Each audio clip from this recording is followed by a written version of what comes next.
مرد ہو یا عورت ہو، ہر ایک کے دل میں تمنا ہوتی ہے اللہ تعالیٰ ہم سب کو اپنی زندگی میں بار بار اپنے گھر کا دیدار عطا فرمائے، اور اپنے محبوب صلی اللہ علیہ وسلم کے در کی قبولیت والی حاضری اللہ بار بار نصیب فرمائے۔ مگر حج پر جانے سے پہلے انسان اپنے گناہوں سے سچی توبہ کر کے اپنے دل کو ماں سوا سے خالی کر کے سفر کے لیے نکلے۔ یہ حسرت رہ گئی پہلے سے حج کرنا نہ سیکھا تھا، کفن بردوش جا پہنچے مگر مرنا نہ سیکھا تھا۔ یہ دیوانے اگر پہلے سے کچھ ہوشیار ہو جاتے، حرم نے بن کے محرم صاحب اسرار ہو جاتے، حرم میں احرام باندھ کے صاحب اسرار بن جاتے اگر یہ سب گناہوں سے توبہ کر لیتے۔ نبی اسلام جب حج پر تشریف لے گئے، بیان آپ عالم انفارمیشن، تو اللہ کے حبیب صلی اللہ علیہ وسلم نے فرمایا میں دیکھ رہا ہوں اس جگہ سے حضرت موسیٰ علیہ السلام تکبیر پڑھتے ہوئے حج کے لیے جا رہے ہیں۔ راستے میں جہاں جہاں سے جو انبیاء گزرے تھے اللہ نے اپنے محبوب صلی اللہ علیہ وسلم کو وہ جھلک دکھا دی، وہ منظر دکھا دیا۔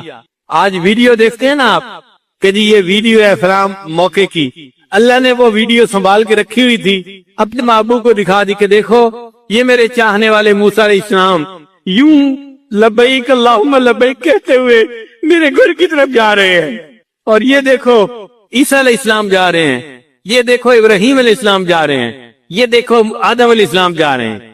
تو نبی علیہ السلام نے فرمایا کہ میں نے مختلف انبیاء کو حج پہ جاتے ہوئے تلبیہ پڑھتے ہوئے اپنی آنکھوں سے دیکھا، اللہ نے آنکھوں سے کشفن دکھا دیا۔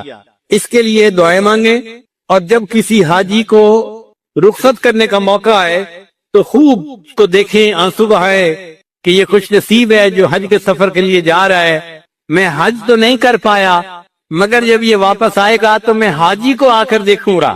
ہمارے حضرت رحمۃ اللہ فرمایا کرتے تھے کہ شروع میں میرے اوپر تنگی کے حالات تھے تو میں حج پہ نہیں جا سکتا تھا، مگر میں حاجی کیمپ چلا جاتا تھا، اور جو حجاج رخصت ہو رہے ہوتے تھے میں ان کو آنسو سے الوداع کرتا تھا اور اللہ سے دعائیں مانگتا تھا۔ پھر اللہ نے ہمارے شیخ کے لیے بھی حرم کے راستے کھول دیے۔ حضرت خواجہ عبد المالک صدیقی رحمۃ اللہ علیہ کو خواب میں نبی علیہ السلام کی زیارت نصیب ہوئی۔ اللہ کے محبوب صلی اللہ علیہ وسلم نے فرمایا عبد المالک ہمیں ملنے نہیں آتے؟ عرض کیا اے اللہ کے حبیب صلی اللہ علیہ وسلم دل تو بڑا چاہتا ہے، میرے پاس وسائل نہیں ہیں، پیسے نہیں ہیں کہ میں آ سکوں۔ تو جب یہ کہا تو نبی علیہ السلام نے خواب میں فرمایا اچھا ہم کہہ دیں گے، اچھا ہم کہہ دیں گے۔ پھر اس کے بعد ہر سال جب حج کا موقع آتا کہیں نہ کہیں سے حضرت کو حج کی دعوت ملتی کہ جی ہم ٹکٹ بنوا دیتے ہیں، خرچہ کرتے ہیں، آپ جائیں حج کر کے آئیں۔ زندگی کے 27 سال حضرت زندہ رہے اور آپ نے اس کے 27 سال اس کے بعد 27 مرتبہ حج ادا کیا۔ ان کے حالات زندگی میں لکھا ہے بیان آپ عالم انفارمیشن چینل کہ جب وہاں جاتے تھے تو صدیقی نسبت تھی، سیدنا صدیق ان کی اولاد میں سے تھے۔ جب ان کو سلام پڑھا کرتے تھے تو سلام کا جواب سنا کرتے تھے، وعلیکم السلام یا ولدی، اے میرے بیٹے وعلیکم السلام۔ ساری زندگی سلام پڑھتے تھے، جواب سنتے تھے، جواب سنتے تھے۔ جب آخری مرتبہ حج کیا تو سیدنا صدیق اکبر کی طرف سے آواز آئی وعلیکم السلام، اور جو بیٹے کہا کرتے تھے وہ نہیں کہا گیا، تو حضرت کو اسی وقت پتہ چل گیا کہ اب مجھے لوٹ کے نہیں آنا، یہ میں آخری حج ہوں جو کر کے اپنے رب کے پاس چلا جاؤں گا۔ حاجی جب لوٹ کے آئیں تو آپ ان کو جا کر ملیں، محبت کا اظہار کریں، ان سے حج کے حالات پوچھیں، حسرت سے ان کا چہرہ دیکھیں۔ میں اگر بیت اللہ کو جا کے نہیں دیکھ سکا، یہ بندہ تو دیکھ کے آیا ہے نا، میں اس کو تو دیکھ سکتا ہوں۔ اس طرح اللہ تعالیٰ آپ کے لیے بھی حج کے راستے ہموار فرما دیں گے۔ نبی علیہ السلام جب معراج پر تشریف لے گئے تو آپ جب معراج سے واپس تشریف لائے تو حدیث پاک میں آتا ہے کہ حضرت موسیٰ علیہ السلام راستے میں انتظار کر رہے تھے۔ ملاقات ہوئی، موسیٰ علیہ السلام نے پوچھا اے اللہ کے حبیب صلی اللہ علیہ وسلم اللہ نے آپ کو کوئی تحفہ دیا؟ نبی علیہ السلام نے فرمایا مجھے 50 نمازوں کا تحفہ ملا۔ عرض کیا اے اللہ کے محبوب صلی اللہ علیہ وسلم میری امت پر چند نمازیں فرض تھیں، بیان آپ عالم انفارمیشن چینل سے، اور ان کے لیے وہ نمازیں پڑھنی بھی مشکل ہو گئی تھی۔ یہ 50 نمازیں تو ٹو مچ ہیں، آپ اللہ کے حضور جا کے عرض کریں کہ اس میں کچھ ڈسکاؤنٹ دے دیں، کم کر دیں۔ چنانچہ نبی علیہ السلام نے بار بار اللہ کی خدمت میں عرض کی، اللہ نے 50 کو 5 بنا دیا۔ اے میرے محبوب تیری امت 5 نمازیں ادا کرے گی، میں ان کے نام اعمال میں 50 نمازیں ادا کرنے کا ثواب لکھوا دوں گا۔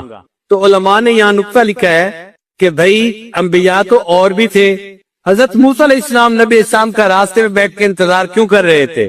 تو علماء نے اس کا جواب یہی دیا ہے. وہ کہتے ہیں کہ دیکھو انبیاء میں حضرت موسیٰ علیہ السلام کو اللہ نے طور پر بلا کر، کوہ طور پر بلا کر ہم کلامی کا شرف عطا کیا تھا.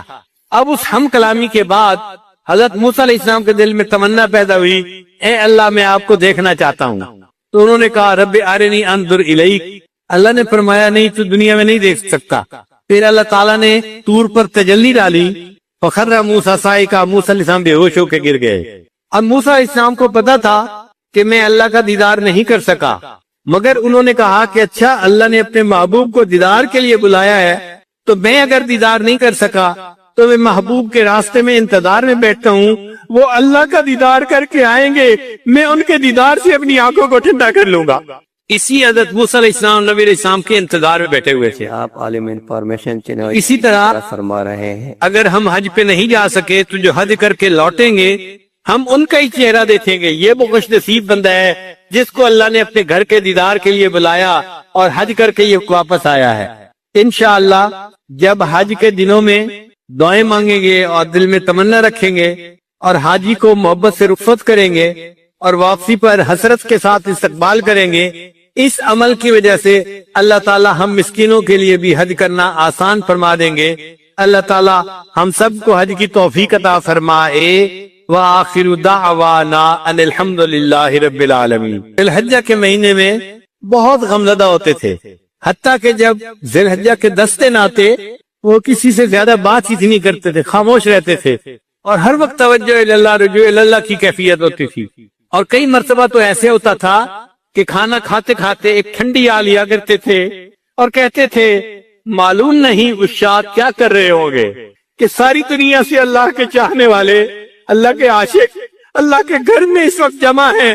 معلوم نہیں کوئی طواف کر رہا ہوگا، کوئی حجر اسود کو بوسہ دے رہا ہوگا، کوئی مقام ابراہیم پہ نفل پڑھ رہا ہوگا، کوئی عرفات کے میدان میں اس وقت بیٹھا ہوا دعائیں مانگ رہا ہوگا. معلوم نہیں عشاق کیا کر رہے ہوں گے. دل تڑپتا تھا کاش کہ میں بھی وہاں ہوتا. جسم گھر میں ہوتا تھا اور دل حجاج کے ساتھ اٹکا ہوا ہوتا تھا. بیان آپ عالم انفارمیشن دل کہہ رہا ہوتا تھا فرما رہے ہیں، اجازت ہو تو آ کر میں بھی شامل ان میں ہو جاؤں، اجازت ہو تو آ کر میں بھی شامل ان میں ہو جاؤں. سنا ہے کل تیرے در پر ہجوم عاشقہ ہوگا.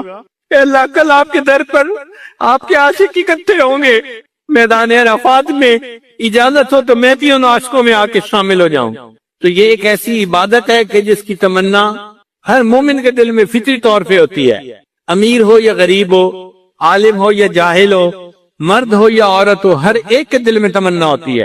اللہ تعالیٰ ہم سب کو اپنی زندگی میں بار بار اپنے گھر کا دیدار عطا فرمائے اور اپنے محبوب صلی اللہ علیہ وسلم کے در کی قبولیت والی حاضری اللہ بار بار نصیب فرمائے. مگر حج پر جانے سے پہلے انسان اپنے گناہوں سے سچی توبہ کر کے اپنے دل کو ماں سوا سے خالی کر کے سفر کے لیے نکلے. یہ حسرت رہ گئی پہلے سے حج کرنا نہ سیکھا تھا، کفن بردوش جا پہنچے مگر مرنا نہ سیکھا تھا. یہ دیوانے اگر پہلے سے کچھ ہوشیار ہو جاتے، حرم میں بن کے محرم صاحب اسرار ہو جاتے، حرم میں احرام باندھ کے صاحب اسرار بن جاتے اگر یہ سب گناہوں سے توبہ کر لیتے. نبی اسلام جب حج پر تشریف لے گئے بیان آپ عالم انفارمیشن تو اللہ کے حبیب صلی اللہ علیہ وسلم نے فرمایا میں دیکھ رہا ہوں اس جگہ سے حضرت موسیٰ علیہ السلام تکبیر پڑھتے ہوئے حج کے لیے جا رہے ہیں. راستے میں جہاں جہاں سے جو انبیاء گزرے تھے اللہ نے اپنے محبوب صلی اللہ علیہ وسلم کو وہ جھلک دکھا دی، وہ منظر دکھا دیا. آج ویڈیو دیکھتے ہیں نا آپ کہ جی یہ ویڈیو ہے فلاں موقع کی، اللہ نے وہ ویڈیو سنبھال کے رکھی ہوئی تھی، اپنے محبوب کو دکھا دی کہ دیکھو یہ میرے چاہنے والے موسیٰ علیہ السلام یوں لبیک اللہم لبیک کہتے ہوئے میرے گھر کی طرف جا رہے ہیں، اور یہ دیکھو عیسیٰ علیہ السلام جا رہے ہیں، یہ دیکھو ابراہیم علیہ السلام جا رہے ہیں، یہ دیکھو آدم علیہ السلام جا رہے ہیں. تو نبی علیہ السلام نے فرمایا کہ میں نے مختلف انبیاء کو حج پہ جاتے ہوئے تلبیہ پڑھتے ہوئے اپنی آنکھوں سے دیکھا. اللہ نے آنکھوں سے کشفن دکھا دیا.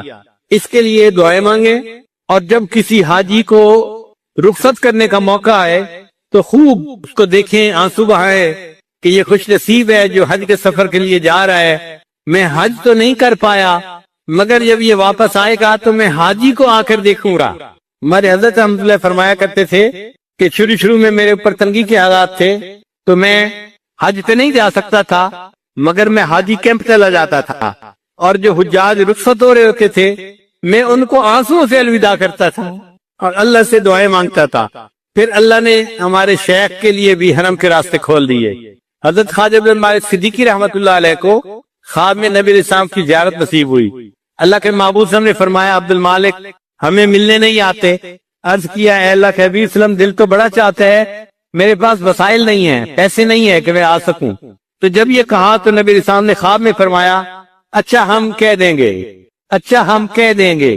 پھر اس کے بعد ہر سال جب حج کا موقع آتا کہیں نہ کہیں سے حضرت کو حج کی دعوت ملتی کہ جی ہم ٹکٹ بنوا دیتے ہیں، خرچہ کرتے ہیں، آپ جائیں حج کر کے آئیں۔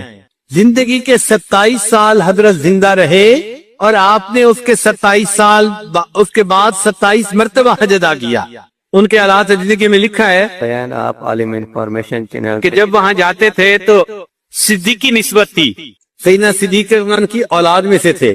جب ان کو سلام پڑھا کرتے تھے تو سلام کا جواب سنا کرتے تھے وعلیکم السلام یا ولدی، اے میرے بیٹے وعلیکم السلام۔ ساری زندگی سلام پڑھتے تھے، جواب سنتے تھے، جواب سنتے تھے۔ جب آخری مرتبہ حج کیا تو سیدنا صدیق اکبر کی طرف سے آواز آئی وعلیکم السلام، اور جو بیٹے کہا کرتے تھے وہ نہیں کہا گیا، تو حضرت کو اسی وقت پتہ چل گیا اب مجھے لوٹ کے نہیں آنا، یہ میں آخری حج ہوں جو کر کے اپنے رب کے پاس چلا جاؤں گا۔ حاجی جب لوٹ کے آئیں تو آپ ان کو جا کر ملیں، محبت کا اظہار کریں، ان سے حج کے حالات پوچھیں، حسرت سے ان کا چہرہ دیکھیں۔ میں اگر بیت اللہ کو جا کے نہیں دیکھ سکا، یہ بندہ تو دیکھ کے آیا ہے نا، میں اس کو تو دیکھ سکتا ہوں۔ اس طرح اللہ تعالیٰ آپ کے لیے بھی حج کے راستے ہموار فرما دیں گے۔ نبی علیہ السلام جب معراج پر تشریف لے گئے تو آپ جب معراج سے واپس تشریف لائے تو حدیث پاک میں آتا ہے کہ حضرت موسیٰ علیہ السلام راستے میں انتظار کر رہے تھے۔ ملاقات ہوئی، موسیٰ علیہ السلام نے پوچھا اے اللہ کے حبیب صلی اللہ علیہ وسلم اللہ نے آپ کو کوئی تحفہ دیا؟ نبی علیہ السلام نے فرمایا مجھے 50 نمازوں کا تحفہ ملا۔ عرض کیا اے اللہ کے محبوب صلی اللہ علیہ وسلم میری امت پر چند نمازیں فرض تھیں بیان آپ عالم انفارمیشن چینل سے اور ان کے لیے وہ نمازیں پڑھنی بھی مشکل ہو گئی تھی، یہ 50 نمازیں تو ٹو مچ ہیں، آپ اللہ کے حضور جا کے عرض کریں کہ اس میں کچھ ڈسکاؤنٹ دے دیں، کم کر دیں۔ چنانچہ نبی علیہ السلام نے بار بار اللہ کی خدمت میں عرض کی، اللہ نے 50 کو 5 بنا دیا۔ اے میرے محبوب تیری امت 5 نمازیں ادا کرے گی، میں ان کے نامہ اعمال میں 50 نمازیں ادا کرنے کا ثواب لکھوا دوں گا۔ تو علماء نے یہاں نقطہ لکھا ہے کہ بھائی انبیاء تو اور بھی تھے، حضرت موسیٰ علیہ السلام نبی اسلام کا راستے میں بیٹھ کے انتظار کیوں کر رہے تھے؟ تو علماء نے اس کا جواب یہی دیا ہے، وہ کہتے ہیں کہ دیکھو انبیاء میں حضرت موسیٰ علیہ السلام کو اللہ نے طور پر بلا کر، کوہ طور پر بلا کر ہم کلامی کا شرف عطا کیا تھا۔ اب اس ہم کلامی کے بعد حضرت موسیٰ علیہ السلام کے دل میں تمنا پیدا ہوئی اے اللہ میں آپ کو دیکھنا چاہتا ہوں۔ تو انہوں نے کہا رب ارنی انظر الیک، اللہ نے فرمایا نہیں تو دنیا میں نہیں دیکھ سکتا۔ پھر اللہ تعالیٰ نے طور پر تجلی ڈالی، فخر موسیٰ صاعقہ، موسیٰ علیہ السلام بے ہوش ہو کے گر گئے۔ اب موسیٰ علیہ السلام کو پتا تھا کہ میں اللہ کا دیدار نہیں کر سکا، مگر انہوں نے کہا کہ اچھا اللہ نے اپنے محبوب کو دیدار کے لیے بلایا ہے تو میں اگر دیدار نہیں کر سکا تو میں محبوب کے راستے میں انتظار میں بیٹھتا ہوں، وہ اللہ کا دیدار کر کے آئیں گے، میں ان کے دیدار سے اپنی آنکھوں کو ٹھنڈا کر لوں گا۔ اس لیے حضرت موسیٰ علیہ السلام نبی علیہ السلام کے انتظار میں بیٹھے ہوئے تھے۔ آپ عالم انفارمیشن چینل اسی طرح فرما رہے ہیں اگر ہم حج پہ نہیں جا سکے تو جو حج کر کے لوٹیں گے ہم ان کا ہی چہرہ دیکھیں گے، یہ وہ خوش نصیب بندہ ہے جس کو اللہ نے اپنے گھر کے دیدار کے لیے بلایا اور حج کر کے یہ واپس آیا ہے۔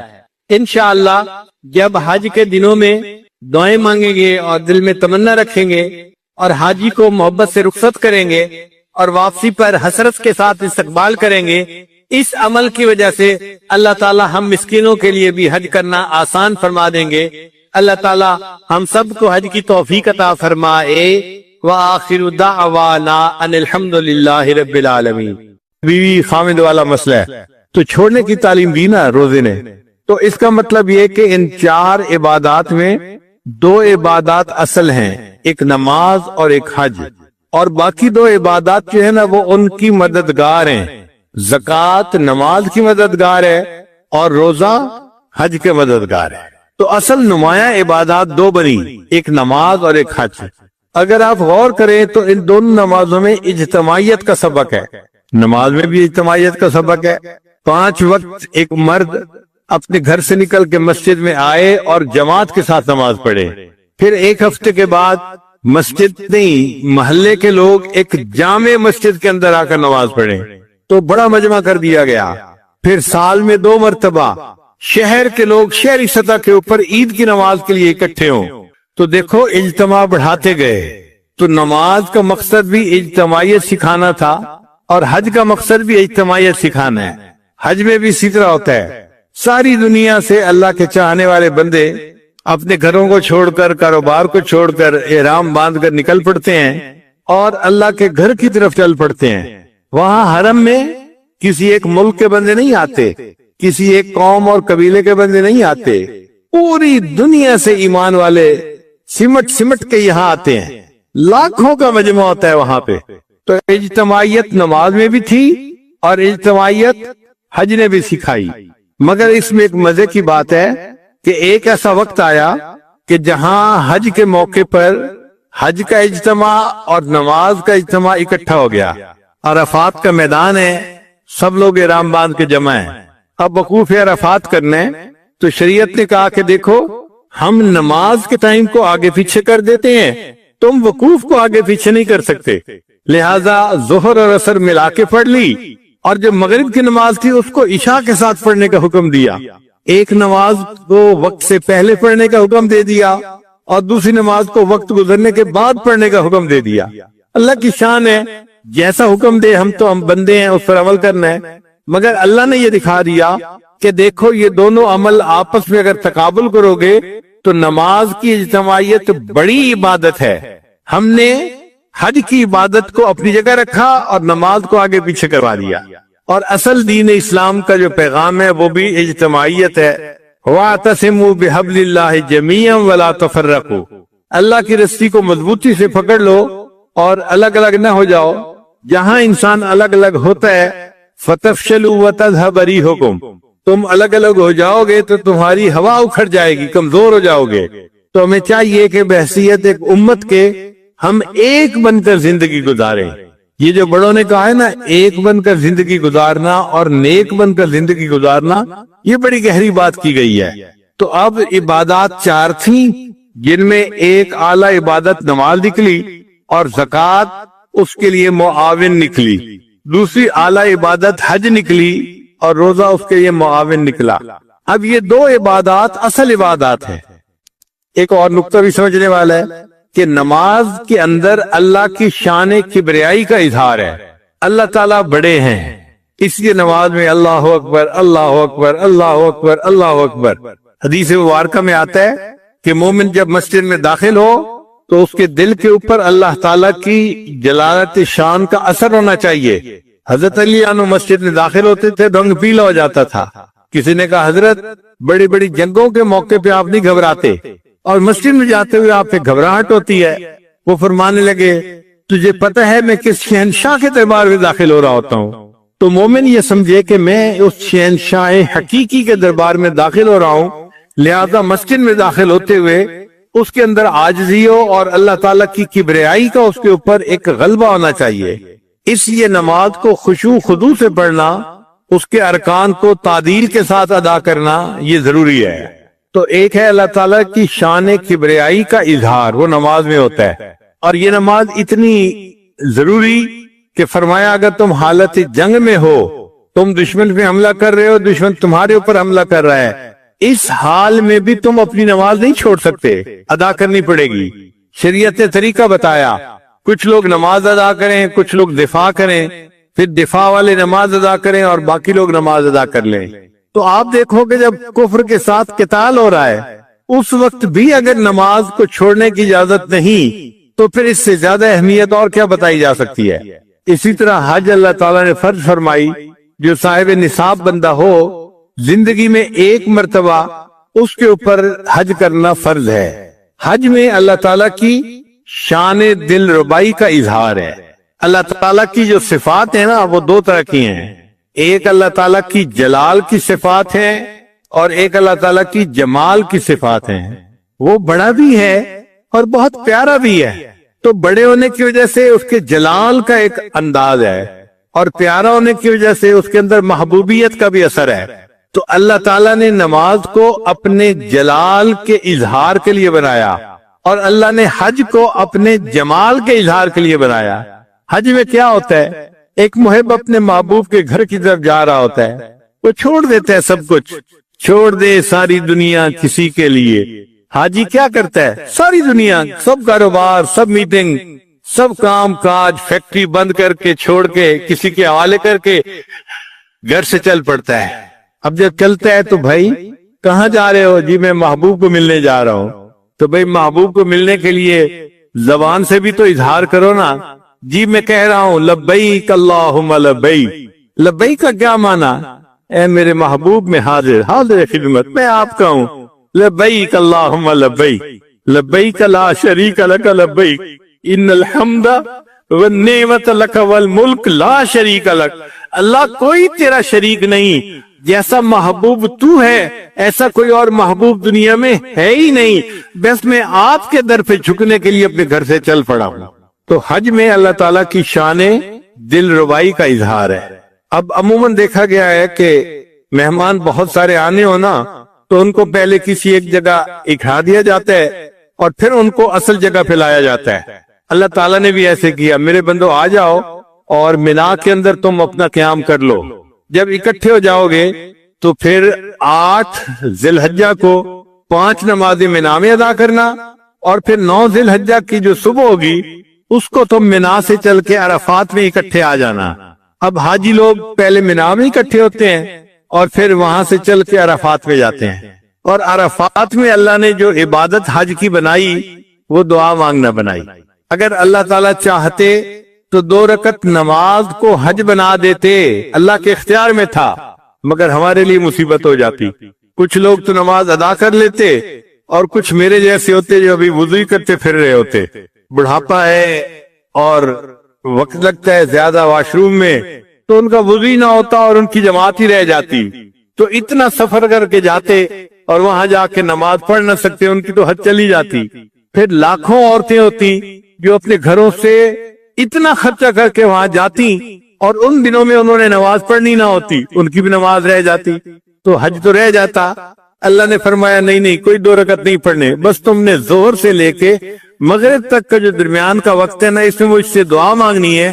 اور یہی جو وقوف عرفہ ہے یہ حج کا سب سے بڑا رکن اعظم ہے. جس نے اس کو ادا کر لیا الحج العرفہ، اس نے گویا حج کو ادا کر لیا. تو وقوف عرفہ میں کیا کرتے ہیں؟ دعا مانگتے ہیں. لاکھوں بندے، مختلف قبیلے ہیں، مختلف رنگ ہیں، مختلف زبانیں ہیں، سب ایک جگہ پر اکٹھے ہیں اور اللہ کے سامنے اپنی فریادیں پیش کر رہے ہیں، اللہ سے دعائیں مانگ رہے ہیں، اللہ سے اپنی محبت کا اظہار کر رہے ہیں.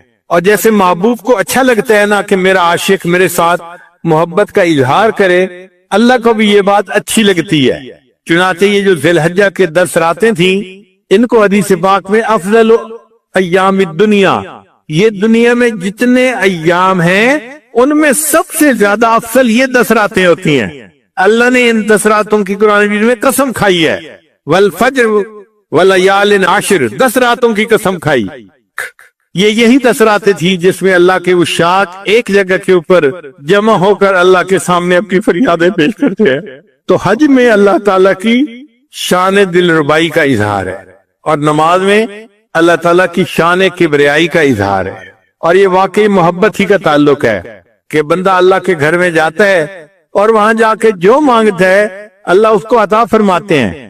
چنانچہ حدیث پاک میں آتا ہے کہ جس بندے نے حج کر لی رجع کیوم ولدت امہ، وہ اس طرح اپنے گھر واپس لوٹتا ہے جیسے اس دن پاک تھا جب اس کی ماں نے اس کو جنم دیا تھا. پیدا ہونے والے دن جس طرح بچہ پاک ہوتا ہے گناہ سے، یہ حج کرنے کے بعد اس طرح گناہ سے پاک ہو کے واپس آ رہا ہے. اتنا بلند مرتبہ کر دیا، اتنا اجر عطا کر دیا. اس لیے نبی علیہ السلام فرماتے ہیں کہ میں نے عرفہ کے دن شیطان کو اتنا ذلیل ہوتے ہوئے دیکھا کہ اتنا ذلیل ہوتے ہوئے تو کہیں اور نہیں دیکھا. یا تو بدر والے دن شیطان کو ذلیل ہوتے دیکھا تھا یا پھر عرفہ میں ذلیل ہوتے دیکھا. وہ اپنے سر میں مٹی ڈالتا ہے چیختا ہے, چلاتا ہے, میری سالوں کی محنت ضائع ہو گئی, اور اللہ تعالیٰ آنے والوں کی ہر دعا کو قبول فرما لیتے ہیں. اللہ تعالیٰ نے حضرت آدم علیہ السلام کی توبہ کو بھی وہیں قبول کیا تھا. میدان عرفات میں ایک چھوٹی سی پہاڑی ہے, اس کو جبل رحمت کہتے ہیں. آدم علیہ السلام جب وہاں پہنچے تھے تو اللہ نے ان کی توبہ کو قبول فرما لیا, اور یہ بھی فرما دیا کہ میرے پیارے نبی علیہ السلام آپ کی اولاد میں سے اگر کوئی بندہ گناہ کر بیٹھے گا اور اسی جگہ کا آ کر توبہ کرے گا, میں اس کی بھی توبہ کو قبول کر لوں گا. تو وقوف عرفہ کی یہ نعمت ہے جو اللہ تعالیٰ جس کو چاہتے ہیں عطا فرما دیتے ہیں. اسی حدیث پاک میں آتا ہے کہ جو بندہ وقوف عرفہ کرے اور پھر اس کے بعد یہ سمجھے کہ میری مغفرت نہیں ہوئی, اللہ تعالیٰ اس بندے سے ناراض ہوتے ہیں. اگر کوئی سخی کے دروازے پہ جا کے مانگے اور پھر یہ کہے جی کہ مجھے کچھ نہ ملا, تو سخی کو غصہ آتا ہے. تم کون ہو یہ کہنے والے کہ میرے دروازے سے کوئی بندہ خالی جا سکتا ہے؟ اگر دنیا کا سخی اپنے دروازے سے کسی کو خالی نہیں جانے دیتا, اللہ تعالیٰ تو احکم الحاکمین ہے, وہ تو بادشاہوں کے بھی شہنشاہ ہیں, وہ بھی اپنے دربار میں سے کسی کو خالی نہیں جانے دیتے. بندہ دعائیں مانگتے ہیں, اللہ قبول فرما لیتے ہیں. اچھا, اتنا کافی تھا کہ گئے اور وہاں پہ دعا مانگ لی, وقوف عرفہ ہو گیا؟ فرمایا نہیں, ابھی کام مکمل نہیں ہوا. ابھی تو تم نے صرف میرے ساتھ محبت کا اظہار کیا ہے, ایک میرا دشمن بھی ہے, اب اس دشمن کے ساتھ تم بیزاری کا اظہار بھی کرتے جاؤ. یا اللہ کیسے کرے؟ عرفات سے واپس مینا میں آؤ, اب 3 دن مینا میں رہو, اور 3 جگہ پر شیطان کے پلر بنے ہوئے ہیں, جاؤ اور ان کو کنکریاں مارو. یہ جو کنکریاں مارنا ہے یہ شیطان سے بیزاری کا اظہار ہے, برات ہے. اے اللہ, ہم اس مردود دشمن کو کنکریاں مار رہے ہیں اور ہم آپ کے ساتھ محبت کا اعلان کر رہے ہیں. حدیث مبارکہ میں ہے کہ شیطان کو ہر کنکری مارنے پر اتنا بڑا گناہ اللہ معاف کر دیتے ہیں, اگر وہ معاف نہ ہوتا اس بندے کے لیے یقیناً جہنم میں جانے کا سبب بن جاتا. اتنا بڑا گناہ ایک کنکری مارنے پہ معاف ہوتا ہے. اب 3 دن میں اوپر نیچے تقریباً 70 کنکریاں مارنی ہوتی ہیں. اس کا مطلب یہ ہے کہ 70 بڑے بڑے گناہ کنکریوں کے مارنے سے معاف ہو جاتے ہیں. اللہ ہم نے شیطان کو کنکریاں مار کے اظہار کر دیا کہ آپ سے ہم محبت کرتے ہیں. ہم نے میدان عرفات میں دامن پھیلا کے دعائیں مانگ کے یہ بات پوری کر دی تھی, اور اب آ کے ہم نے آپ کے دشمن سے اپنی بیزاری اور دشمنی کا اظہار کر دیا. اللہ یہ آپ کا بھی دشمن ہے, ہمارا بھی دشمن ہے. اے اللہ اور کیا کرے؟ فرمایا دیکھو ایک اور بھی دشمن ہے, وہ ہے تمہارا نفس. اب اس نفس کی خواہشات پہ بھی چھری پھیرو. یا اللہ اس کا طریقہ کیا ہے؟ میرے بندو, ایک جانور قربان کرو. تم ظاہر میں جانور کے گلے پہ چھری پھیر رہے ہوگے, مگر دل میں یہ نیت کرنا کہ ہم اپنے نفس پر چھری پھیر رہے ہیں اور نفس کی تمام خواہشات کو اللہ کے لیے چھوڑ رہے ہیں. اب جب قربانی بھی کر لی, اللہ فرماتے ہیں اب تم نے محبت کا کامل اظہار کر دیا, اب آؤ میرے دیدار کے لیے, کیونکہ میں تمہارا دل ربا ہوں نا, میرے اندر شان دل ربائی ہے, محبوبیت ہے. اب آؤ اور کیا کرو؟ طواف زیارت کرو. طواف زیارت کا مطلب ایسا طواف جس میں بندے کو اللہ تعالیٰ کی تجلیات کی زیارت نصیب ہوتی ہے. آنکھ والا تیرے جوبن کا تماشا دیکھے, دیدہ کور کو کیا آئے نظر کیا دیکھے. ہم اندھے لوگ ہیں, باطنی طور پہ ہم کیا دیکھیں گے تجلیات کو, لیکن جو اہل دل ہوتے ہیں اللہ ان کو اس موقع پہ اپنی تجلیات دکھا دیتے ہیں. تو یہ گویا حج جو تھا یہ اصل میں اللہ کا دیدار کرنا تھا دنیا میں, اللہ کے چہرے کا دیدار نہیں, اللہ کی تجلیات کا دیدار کرنا تھا. چنانچہ حج کے 2 بڑے رکن ہیں, ایک وقوف عرفہ اور دوسرا طواف زیارت. جس بندے نے یہ 2 ادا کر لیے اس نے گویا حج ادا کر لیا. اب یہ واپس آئے اپنے ملک کی طرف, اپنے گھر کی طرف, تو بخشا بخشایا واپس لوٹ آئے گا. تو دین اسلام کے 5 پلر ہیں. کلمہ کا تعلق انسان کے دل و دماغ سے ہے, اللہ کی توحید, نبی اسلام کی رسالت اور شریعت کی حقانیت کی تصدیق کرنا, زبان سے کہنا اور دل سے گواہی دینا, یہ کلمہ ہے. باقی 4 پلر جو ہیں وہ عبادات ہیں. ان 4 میں سے اصل عبادات 2 ہیں. ایک عبادت ہے نماز, اور زکوٰۃ جو ہے وہ اس کے لیے معاون عبادت ہے, کیونکہ زکوٰۃ کا اصل مقصد ہے دل سے مال کی محبت کو کم کرنا, دنیا کی محبت کو کم کرنا. اور دنیا کی محبت کم ہونے سے پھر نماز کے اندر خیالات کم ہو جاتے ہیں، اس لیے زکوٰۃ معاون بنتی ہے نماز کی۔ اور دوسری بڑی عبادت حج تھی، اور حج کے لیے معاون عبادت بنی روزہ۔ روزے میں بھی ہم خواہشات چھوڑ دیتے ہیں، کھانا چھوڑو، پینا چھوڑو، بیوی سے ملنا جلنا چھوڑو، روزہ اس کو کہتے ہیں۔ اور حج میں بھی اللہ نے چھڑوایا، گھر چھوڑو، لباس چھوڑو، بچے چھوڑو، وطن چھوڑو، کام چھوڑو، سب چھوڑ دو، آؤ میرے گھر کی طرف۔ چنانچہ سب چل پڑتے ہیں۔ ایک جگہ میقات آتی ہے، فرمایا یہ جو تم نے پہنے ہوئے تھے کپڑے یہ بھی چھوڑ دو، زیب و زینت بھی چھوڑ دو، اور پابندیاں لگا دی، تم بال نہیں کاٹ سکتے، تم ناخن نہیں کاٹ سکتے، اس لیے کہ تم عاشق ہو، اور عاشق کو ظاہری زیب و زینت کا نہیں مسئلہ ہوتا، وہ تو اللہ کے عشق میں بے حال ہوتا ہے اور پکار رہا ہوتا ہے، میرے محبوب میرے محبوب میرے محبوب۔ اللہ ہم کیسے پکاریں؟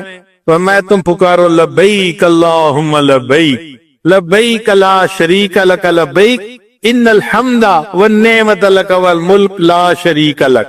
تو مومن لبیک کہتا کہتا اللہ کے گھر کی طرف جاتا ہے اور حج کر کے پھر گھر کو واپس آتا ہے۔ اب جب یہ حج کرنے کے لیے نکلا تھا تو شریعت نے حاجی کو حکم دیا کہ تم حج کرنے جا رہے ہو، رشتہ داروں کے گھر جاؤ، دوستوں کے گھر جاؤ اور ان سے اپنی غلطیوں کی معافی مانگو، سب کو منا کے جاؤ۔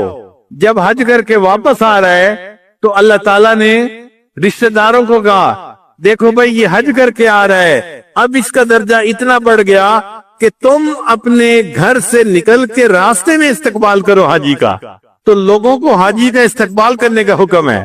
ایک حدیث پاک میں جو بندہ حج کرتا ہے اگر وہ کبیرہ گناہ کا ارتکاب نہ کرے تو حج کے 4 مہینے بعد تک اللہ اس کی ہر دعا کو قبول فرماتے ہیں۔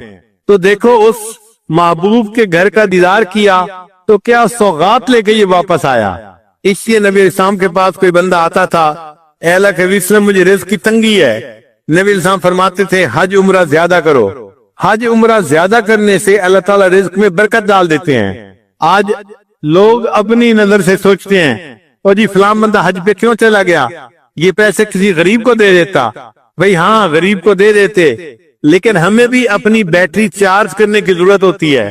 سال میں ایک ہی تو موقع ہوتا ہے اللہ کے گھر جانے کا، دعائیں مانگنے کا۔ ہم جاتے ہیں، دعائیں مانگتے ہیں تاکہ ہمارے ایمان کی بیٹری چارج ہو جائے اور اللہ اس سے رزق میں برکت دیتے ہیں، اور وہ رزق ہم پھر غریبوں پہ استعمال کرتے ہیں۔ یہ نہیں کہ ہم نہیں کرتے ہیں۔ تمہیں صرف یہی نظر آ رہا ہے، تمہیں اگر تفصیل کا پتہ چلے تو حیران ہو جاؤ کہ جو حج پہ خرچ کرتا ہے وہ اللہ کی رضا کے لیے غریبوں پر کتنا صدقہ کرتا ہے، اپنے رشتہ داروں پر کتنا صدقہ کرتا ہے۔ تو اس لیے اللہ سے یہ دعا مانگنی چاہیے کہ اللہ ہمیں ہر سال اپنے گھر کا دیدار عطا فرمائے۔ حضرت مولانا حسین احمد مدنی رحمۃ اللہ علیہ شیخ الاسلام ذی الحجہ کے مہینے میں بہت غمزدہ ہوتے تھے، حتیٰ کہ جب ذی الحجہ کے 10 دن آتے وہ کسی سے زیادہ بات چیت نہیں کرتے تھے، خاموش رہتے تھے، اور ہر وقت توجہ اللہ رجوع اللہ کی کیفیت ہوتی تھی۔ اور کئی مرتبہ تو ایسے ہوتا تھا کہ کھانا کھاتے کھاتے ایک ٹھنڈی آ لیا کرتے تھے اور کہتے تھے معلوم نہیں عشاق کیا کر رہے ہوں گے کہ ساری دنیا سے اللہ کے چاہنے والے، اللہ کے عاشق اللہ کے گھر میں اس وقت جمع ہیں، معلوم نہیں کوئی طواف کر رہا ہوگا، کوئی حجر اسود کو بوسہ دے رہا ہوگا، کوئی مقام ابراہیم پہ نفل پڑھ رہا ہوگا، کوئی عرفات کے میدان میں اس وقت بیٹھا ہوا دعائیں مانگ رہا ہوگا، معلوم نہیں عشاق کیا کر رہے ہوں گے۔ دل تڑپتا تھا کاش کہ میں بھی وہاں ہوتا، جسم گھر میں ہوتا تھا اور دل حجاج کے ساتھ اٹکا ہوا ہوتا تھا۔ دل کہہ رہا ہوتا تھا اجازت ہو تو آ کر میں بھی شامل ان میں ہو جاؤں، اجازت ہو تو آ کر میں بھی شامل ان میں ہو جاؤں، سنا ہے کل تیرے در پر ہجوم عاشقاں ہوگا۔ اے اللہ کل آپ کے در پر آپ کے عاشق اکٹھے ہوں گے میدان عرفات میں، اجازت ہو تو میں بھی ان عاشقوں میں آ کے شامل ہو جاؤں۔ تو یہ ایک ایسی عبادت ہے کہ جس کی تمنا ہر مومن کے دل میں فطری طور پہ ہوتی ہے، امیر ہو یا غریب ہو، عالم ہو یا جاہل ہو، مرد ہو یا عورت ہو، ہر ایک کے دل میں تمنا ہوتی ہے۔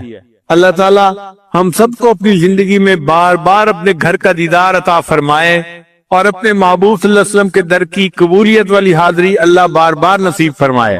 مگر حج پر جانے سے پہلے انسان اپنے گناہوں سے سچی توبہ کر کے